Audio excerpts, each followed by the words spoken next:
So, in today's class, we are going to discuss about federalism for class 10th. इसमें हम लोगों ने federalism क्या होता है बेसिकली सबसे पहले हम लोग फेडरलिज्म की डेफिनेशन देखते हैं। फेडरलिज्म बेसिकली होता है कि जब डिवीजन ऑफ पावर्स होता है, डिवीजन ऑफ पावर होता है हमारे पास किस में, टू और मोर देन टू ऑर्गन्स में, ठीक है, टू और मोर देन टू ऑर्गन्स में जब डिवीजन ऑफ पावर होता है उसको हम लोग क्या बोलते हैं, फेडरलिज्म, ठीक है। Federalism is a system of government in which power is divided between central authority and various state government of a country. Okay, just like in India we can see that we have union government, we have state government, and last we have local self. Okay, जिसको हम लोग panchayat level पे भी बोलते हैं। ये हो गया हमारे पास क्या, federal structure, division of powers का। और ये चीज़ें कहाँ पे हमारे पास, vested in constitution over there. Okay, अब इसमें क्या होता है हमारे पास, both level of government are independent in their own areas of decision making. अब ऐसा नहीं है कि स्टेट क्या करता है, यूनियन को गाइड करता है कि like you need to make laws like this and all that, इसमें नहीं होता है। यूनियन जो है टोटली इंडिपेंडेंट है, स्टेट भी बहुत सारी चीज़ों पे इंडिपेंडेंट है, like they have their own jurisdiction of making laws. ऐसा भी नहीं है कि लाइक डिफेंस के रिलेटेड कंट्री का पूरा होल कंट्री के डिफेंस के रिलेटेड स्टेट लॉज बना रहे हैं, वो नहीं है। वो ऑलरेडी पहले से मेंशन है कि like we they already have certain sort of boundaries के किसको किधर कितना लॉज के लिए कौन क्या क्या बना सकता है। Already like we have set of rules over there in constitution. Okay, so अब इसमें जैसे आप एग्जांपल देख लो, इन इंडिया वी हैव क्या, यूनियन गवर्नमेंट है हमारे पास सेंटर पे, और स्टेट गवर्नमेंट्स भी हमारे पास हैं। अब डिवीजन ऑफ पावर कैसे है इन दोनों के बीच में, उसको हम लोग फेडरल बोलेंगे। And the next thing we have over here, क्या हमारे पास की फीचर क्या क्या हैं इसके।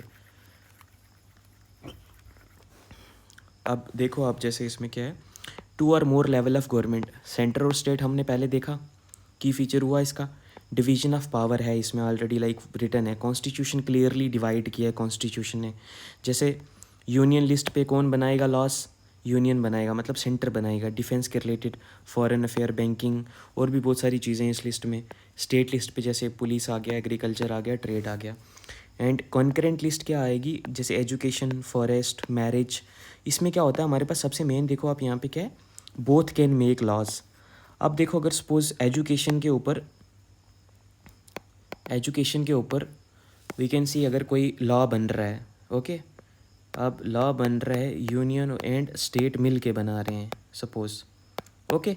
अब इसमें जो स्टेट मान नहीं रहा है कि लाइक वो उस चीज़ को एग्री नहीं कर रहे हैं कि ये लॉ ऐसा नहीं होना चाहिए, बट एट द एंड वही लॉ बनेगा जो यूनियन चाहेगा।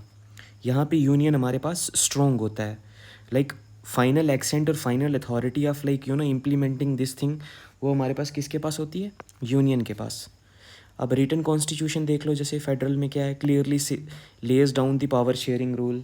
इसमें ऑलरेडी पावर शेयरिंग रूल्स के ऊपर लिखा गया है, लाइक यूनियन के पास क्या क्या पावर रहेंगी, स्टेट के पास क्या होगा, डिवीजन ऑफ पावर किस तरीके से है, because they have their own jurisdiction of making laws. Okay, ऐसा नहीं है कि यूनियन हर जगह पे इंटरफेयर करेगा स्टेट को, या स्टेट करेगा।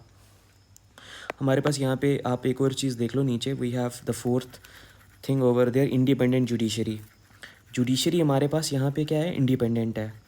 जुडिशरी क्या करता है, अगर सपोज स्टेट और सेंटर पे कोई भी चीज़ होती है, अगर इन दोनों में कोई डिस्प्यूट आता है वाइल मेकिंग लॉज, अब इसको सेटल कौन करता है, जुडिशरी हमारी करती है।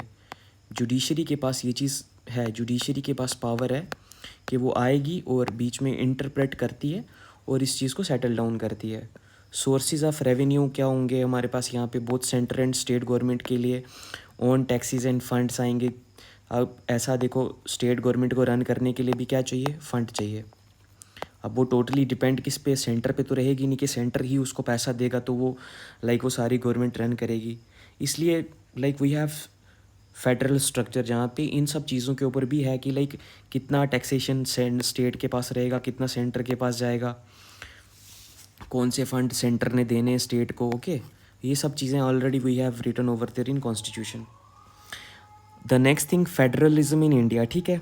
अब इंडिया में यहाँ पे देखो, जैसे इंडिया क्या है हमारे पास, 3 लेवल ऑफ गवर्नमेंट है, हमने पहले भी देखा है। सेंट्रल लेवल पे है सेंट्रल गवर्नमेंट, स्टेट गवर्नमेंट और लोकल गवर्नमेंट्स है हमारे पास यहाँ पे 73rd एंड 74th अमेंडमेंट में। जैसे 1992 में पंचायती राज एंड म्यूनसिपैलिटीज़ को लाया गया था। अब देखो यहाँ पे सबसे मेन चीज़, इंडिया क्या है, यूनियन ऑफ स्टेट्स, ठीक है। ऑल दो सेंटर क्या है हमारे पास, पावरफुल है, बट स्टेट्स के पास क्या है, आल्सो गारंटेड पावर्स हैं यहाँ पे। ऐसा नहीं है कि स्टेट के पास मतलब बिल्कुल पावर ही नहीं है, फिर तो फेडरलिज्म का कोई फ़न ही नहीं होता, लाइक फेडरलिज्म स्ट्रक्चर रखने का। यहाँ पे स्टेट्स को भी गारंटेड पावर दी गई है, लाइक कि वो किस ज्यूरिसडिक्शन पे लॉज बना सकते हैं। अब देखो एक चीज़ है, लाइक फेडरलिज्म इम्पोर्टेंट क्यों था हमारे पास। अब लाइक हमको पता है कि इंडिया बहुत ज़्यादा डाइवर्सिफाई है, बहुत ज़्यादा बड़ी कंट्री है, like with having 140 crore of population over there, okay. तो ये सब चीज़ों को मेंटेन करना और इतना like isn't very easy, so that's why federalism is very important for like you know India, big country, like large countries जहाँ पे बल्क ऑफ पॉपुलेशन है। मेंटेन यूनिटी करता है हमारे पास, ओके। हेल्प कर रहा है लार्ज कंट्रीज़ लाइक इंडिया और यूएस जैसी जो भी कंट्रीज़ हैं। फेडरलिज्म यहाँ पे बहुत इंपॉर्टेंट है। फेडरलिज्म की वजह से क्या होता है, प्रोटेक्ट होता है क्या, interest of different religion, culture and languages. अब ये क्या करता है हमारे पास यहाँ पे, लैंग्वेजेस को, कल्चर को, रीजन्स को, religion and all, like you no जितने भी जो भी इंटरेस्ट है ना लोगों के, उनको प्रोटेक्ट करता है। ऐसा नहीं है कि लाइक पूरी होल कंट्री के लिए एक सिंगल चीज़ इम्प्लीमेंट हो गई, ठीक है। यहाँ पे क्या है, हमारे पास सिंगल चीज़ कोई भी नहीं है, फेडरल स्ट्रक्चर है, तो वो उसमें क्या है, हर एक चीज़ कंजर्व हो जाती है अपनी अपनी जगह पे। अब उससे फेडरलिज्म क्या करता है, प्रिवेंट करता है concentration of power in one authority. अगर वन अथॉरिटी के पास पावर चली जाती है, वो फिर क्या आ जाता है हमारे पास, डिक्टेटरशिप। फिर तो फेडरल स्ट्रक्चर ही नहीं रहा, फिर तो हमारे पास जो भी जितने भी लाइक यू नो सिटीजन्स हैं, उनके राइट्स के वायलेट होने के बहुत ज़्यादा मल्टीपल चांसेस आ जाते हैं। अब वहाँ पे तो फ़न ही नहीं बनता है कि like you know having a like you no central government और डिक्टेटरशिप। सो दैट्स वाई यहाँ पे हमारे पास फेडरल स्ट्रक्चर बहुत ही ज़्यादा इंपॉर्टेंट था कि एक भी किसी भी सिंगल अथॉरिटी के पास कॉन्सेंट्रेशन ऑफ पावर नहीं होनी चाहिए। Division of power was very necessary on that time, that's why federalism is very important. तो आप देखो, जैसे कुछ की फीचर्स मैं बताता हूँ आपको फेडरलिज्म के। आप देखो यहाँ पे क्या है, पावर डिवीजन हुआ सेंटर और स्टेट के बीच में, okay. Like for quick revision we can see this. जैसे एग्जांपल ले लो आप इंडिया की। अब इसमें फीचर क्या है, 2 लेवल ऑफ गवर्नमेंट्स आ गई, या 2+ मतलब 3, just like we have discussed, union, state, union आ गया, स्टेट आ गया एंड लोकल सेल्फ, ठीक है। यहाँ पे ये हमारे पास हुआ, डिवीजन ऑफ पावर्स हैं सब में, यूनियन में अपनी है, स्टेट में अपनी है, लोकल सेल्फ पे, पंचायती राज पे अपनी है।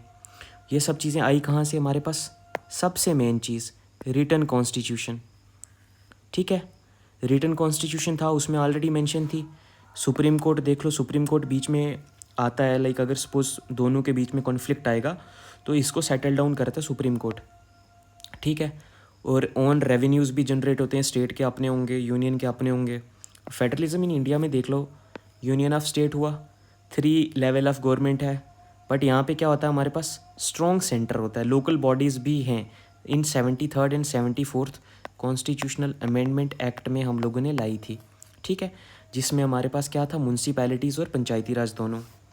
अब देखो फेडरलिज्म का इम्पोर्टेंस क्या है, सबसे main cheese unity in diversity हमने पढ़ा। इतनी ज़्यादा डाइवर्सिफाई कंट्री है, उसमें यूनिटी बनाना, लार्ज कंट्री को यू नो एडमिन करना, प्रोटेक्ट करना उनके रीजन्स को, अब पावर प्रिवेंट होना, और सबसे मेन चीज़ हमारे पास यहाँ पे सबसे main most important, ensure democracy, ठीक है। अगर डेमोक्रेसी ही नहीं रहेगा, फिर हमारे पास लाइक फन ऑफ कॉन्स्टिट्यूशन ही नहीं है। तो कॉन्स्टिट्यूशन ने मेक श्योर किया है कि फेडरल स्ट्रक्चर ऐसा होना चाहिए, किसके लिए, for citizens of India. So let's get back over there in Q&A session. अब क्वेश्चन आंसर हम देखते हैं किसके, फेडरलिज्म के ऊपर, ठीक है। What are the key features of federalism, federalism के की फीचर्स क्या है हमारे पास, फेडरलिज्म हैज़ 2 और मोर लेवल ऑफ गवर्नमेंट, हमने देखा यूनियन पे आ गया, यूनियन पे, स्टेट पे, ठीक है, और लोकल, ठीक है। पावर डिवीजन है तीनों में, यस। सुप्रीमेसी है किसकी, रिटन ऑफ कॉन्स्टिट्यूशन की, जुडिशरी इंडिपेंडेंट है इसमें, और सोर्स ऑफ जो रेवेन्यूज़ हैं वो दोनों के लिए अपने अपने अलग हैं, ठीक है। की फीचर आगे इसके। अब इसमें सेकंड क्वेश्चन देखेंगे हम लोग, explain how the constitution of India divide power, ठीक है। अब इसमें देखो हमने like we have studied earlier, जो कॉन्स्टिट्यूशन है डिवाइड करता है किस किस को, यूनियन लिस्ट को, स्टेट को, और कॉन्करेंट में ऑलरेडी हमारे पास चीज़ें हैं। फिर एक होता है रेजिड्यूरी पावर्स, ठीक है, इसमें हमारे पास सिर्फ यूनियन ही बनाता है चीज़ें। यूनियन लिस्ट क्या करते हैं, वो सेंटर हैंडल करेगा, स्टेट लिस्ट स्टेट करते हैं, कॉन्करेंट दोनों करते हैं, बट जो रेजिड्यूरी पावर्स होते हैं ना वो सिर्फ सेंटर के पास वेस्टेड होती हैं। ऐसा नहीं है कि रेजिड्यूरी जो पावर होंगी वो किसके पास होंगी, स्टेट के पास नहीं होती हैं, वो सिर्फ सेंटर के पास होती हैं। And the last question we have over here is why is federalism important for India, ठीक है। अब इंडिया के लिए फेडरलिज्म ही क्यों इम्पॉर्टेंट था। अब देखो जो इंडिया है यहाँ पे एक बहुत बड़ी वास्ट कंट्री है जिसमें like we have multiple languages over here, बहुत ज़्यादा रिलीजन है यहाँ पे, कल्चर्स हैं बहुत ज़्यादा। अब इनको प्रोटेक्ट करना था। फेडरलिज्म इंश्योर क्या करता है, यूनिटी करता है, डाइवर्सिटी करता है, प्रिवेंट करता है क्या, domination of one group over another. अब ऐसा भी नहीं है कि मतलब एक अगर जैसे मेजोरिटी रिलीजन वाला है कोई, ठीक है, वो माइनॉरिटी वालों को क्या कर रहे हैं, सप्रेस कर रहे हैं। अब अगर ये चीज़ होती फिर क्या होता हमारे पास, यहाँ पे हम ये कल्चर और रिलीजन को प्रोटेक्ट नहीं कर सकते थे।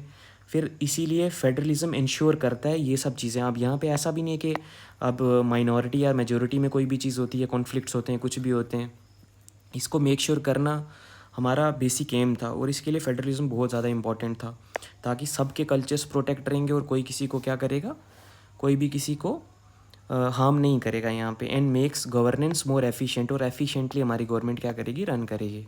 सो या